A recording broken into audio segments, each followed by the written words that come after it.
And there's a lot that are on like Facebook, but I didn't want to be tied to social media ones. I wanted something that had more interaction. Do you want to read more and feel good about what you're reading, but struggle with time and finding clean books? If so, you're in the right place. Hey, I'm Cassidy, a wife, mom, and a lifelong reader whose faith shapes what I read. I learned how to make time for books and choose ones that align with my values. If you're ready for clean books you don't have to second guess and simple reading tips that fit real life, cozy up and let's make reading fun again. What if reading more didn't take more time? Just a better plan. Let me give you a quick sneak peek at what we're doing. We are going to be having the live free Read More Challenge from June 2nd to the 4th. It's 3 days, 30 minutes each, and it's a simple step-by-step sessions that actually help you read more. You're going to learn how to find time to read, how to choose clean books you'll love, and stay consistent even when life is busy. You're going to get a workbook to follow along each day and build your own reading plan with clear, doable steps with no overwhelm. And yes, there is going to be door prizes for showing up live, doing your homework, and lots of fun giveaways and bonuses. If you've been wanting to read more, but you can't seem to stick with it, this is for you. Come save your spot at fruitfulreader.com/challenge. Hello, we have Cynthia on with us today. She is a member of the Cozy Escape Book Club, and I'm so excited to chat with you. If you want, you can introduce yourself and tell us a little bit about you and what you do. My name's Cynthia. I have 3 children, all grown, and 2 grandchildren and a dog. I'm an assistant program manager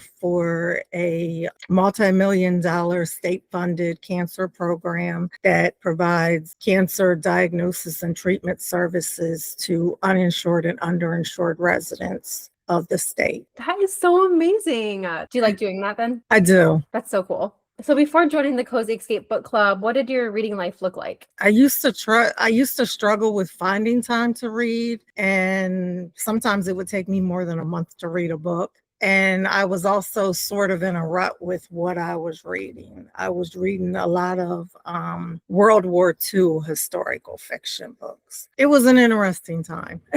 Yeah. I like those kind of stories too, but I know if you read too much of them, it gets a little too heavy because it's a heavy topic to read about a lot. Yes, so I'm learning now to I can still read those types of books, but then follow it up with one author that I found that I can read in a day is Tessa Silver. She writes, mystical, magical books. Yeah, like paranormal. Yeah, with her little 2 Siamese cats, Leo and Luna.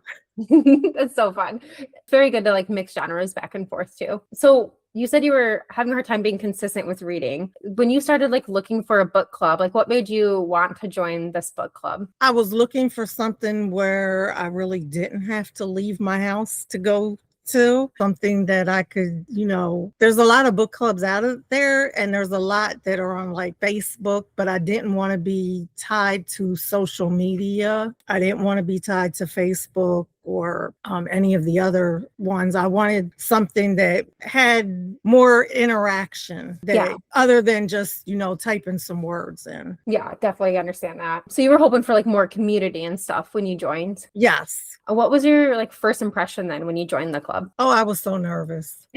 I remember the first meeting, I was so nervous. I was like, oh my gosh. And then once I got in, and then I was, talking to other, talking about the books that we were reading and stuff. And I felt real comfortable, and now it's just a lot of fun. Yeah, that's so amazing. Yeah, I think it is a little nerve-wracking joining something new and then trying to put yourself out there for the first time. But I think that's one of the cool things about our community is everybody's so nice and welcoming, and we can have different opinions and it's okay. Yes. And, the fact that we get to talk screen to screen, face to face, and not just be texting or typing everything is an added bonus. Oh yeah, for sure. So since joining, what has changed the most in your reading life? Genres. I'm reading genres that I never thought I would read.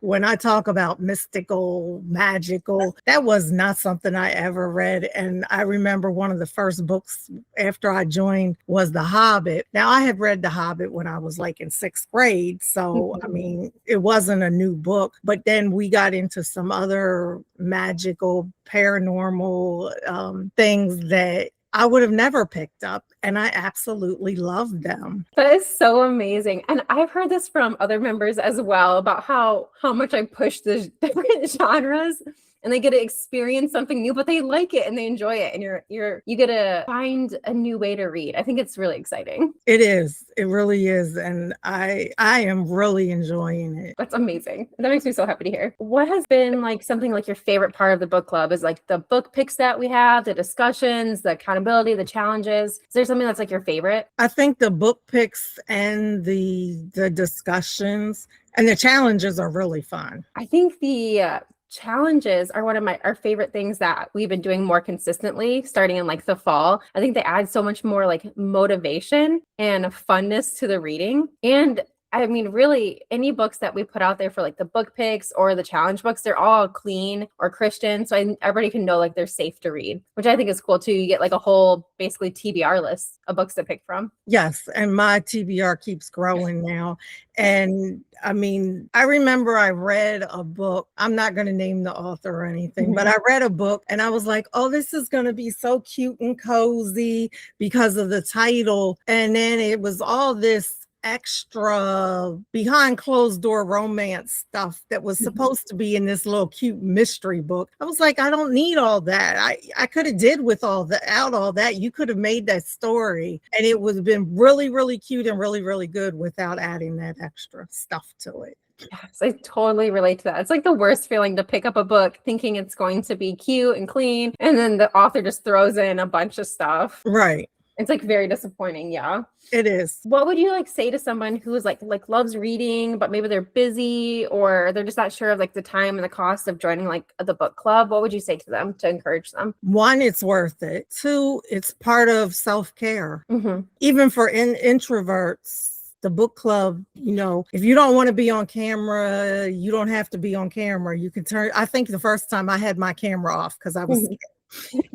But you don't have to be on camera. You can just talk or you can just listen. And now it's just a nice way of meeting other people and carving out some time for yourself. And like even people who may have either physical, emotional, whatever, even people that have some type of disability can partake in this book club because you don't have, I mean, I know that some people have emotional disabilities where they're afraid to leave the house or they're afraid to talk to people. You can still participate in this book club, even if you don't like talking to people or don't want people to see you, don't want to leave the house. You can still do all that with this book club. No, I love that. Yeah, community really is the best. And it's super like accessible because we have like the app and stuff. And you said like being off social media was like a big thing for you. And I agree. I am so sick of the social media and the Facebook and the Instagram. Like it can be like so much to be on there all the time. So it is nice that our community gets to be off of all those socials and be super accessible to people at all levels. So I thought it'd be fun to ask, is there a book that you always recommend to people that you love? I wouldn't say it's a particular book, but anything by Fiona Davis. I'm never disappointed when I read anything by her. And also, if I want something that's really funny and is like also a quick read, Janet Ivanovich. Oh, yes. Yeah, her numbered series is really good. That's one of the books that got me back into reading as an adult. So fun. Okay. I didn't know that. That's really cool. Yeah. So somebody I met on the bus stop was reading it and they were like, you have to read this book. It is so funny. And I was like, okay. And I started reading and then, it's 1, 2, 3, 4, and you keep going. Oh, wow. That's so cool. That's kind of fun how like one book can spark our love of reading again. Because a lot of us were readers as kids, but it like goes away as adults as we get busy and kids and all the work and things. So that's really cool that kind of sparked your interest just from a chance meeting on the bus. Yep. All right. Well, I really enjoyed talking with you. I appreciate you coming on and chatting with us. I hope you have a good rest of your day. And I'm looking forward to chatting with you in the book club more. All right. Thank you, Kassidy. Have a good day. Yes, you too. Hey friend, if you loved today's episode, take 30 seconds to join our free Facebook community of over 30,000 women at fruitfulreader.com/group and connect with readers who just want to read more without worrying about what they'll run into. And if you haven't yet, leave a quick review on Apple Podcasts. It truly helps other readers find the show. Now go pick something off that TBR or add 3 more. I won't judge. I'll see you next week. Happy reading.